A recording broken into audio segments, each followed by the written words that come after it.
ॐ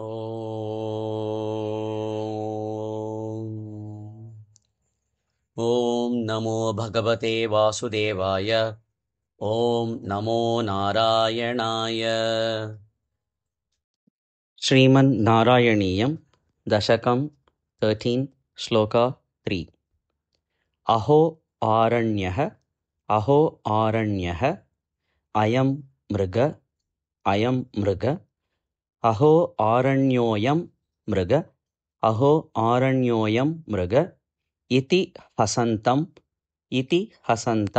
बहुतरैः अहो आरण्योऽयं मृग इति हसन्तं बहुतरैः मृग इति हसन्तं बहुतरैः अहो आरण्योऽयं मृग इति हसन्तं बहुतरैः अहो आरण्योऽयं मृग इति हसन्तं बहुतरैः दुरुक्तैः विध्यन्तं दुरुक्तैर्विध्यन्तं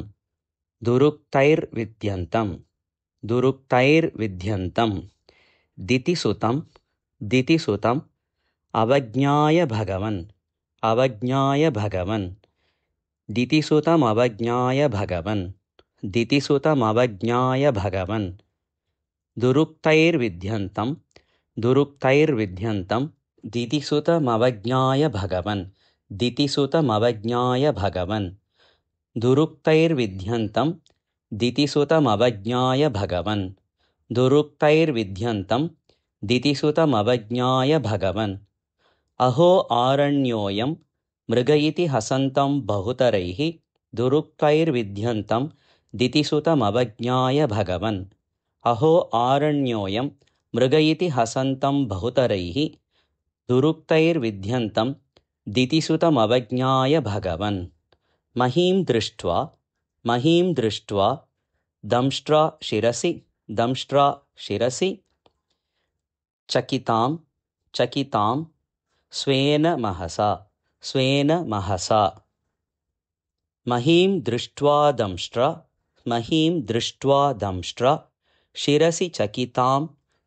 चकितां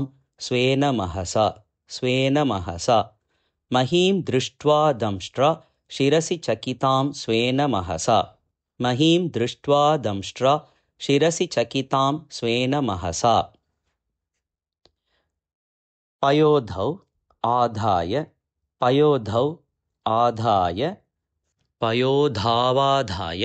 पयोधावाधाय प्रसभम्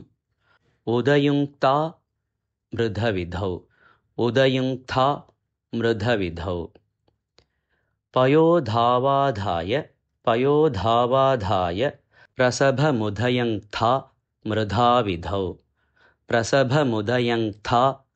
मृधाविधौ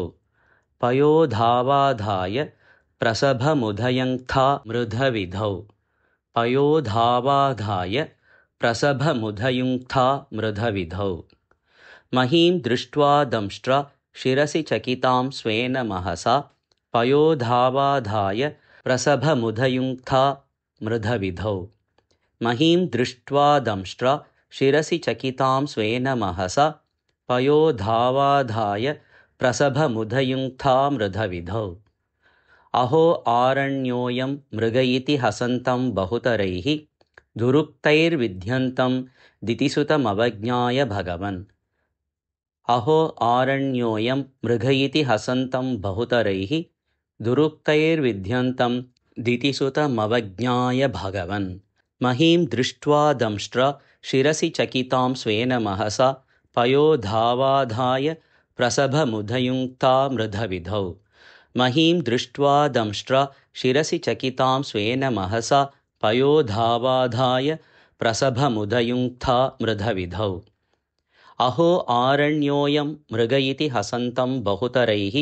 दुरुक्तैर्विध्यन्तं दितिसुतमवज्ञाय भगवन् महीं दृष्ट्वा दंष्ट्रा शिरसि चकितां स्वेन महसा पयोधावाधाय प्रसभमुदयुङ्क्ता मृधविधौ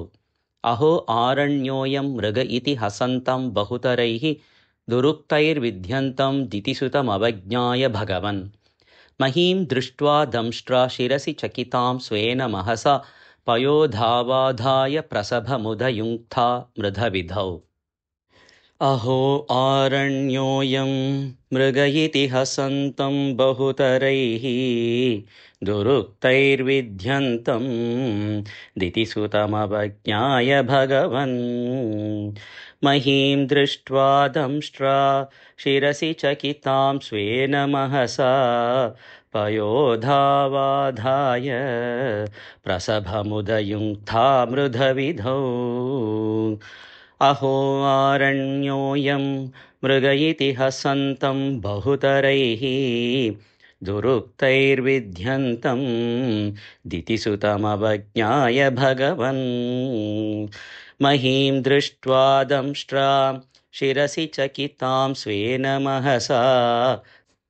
पयोधावाधाय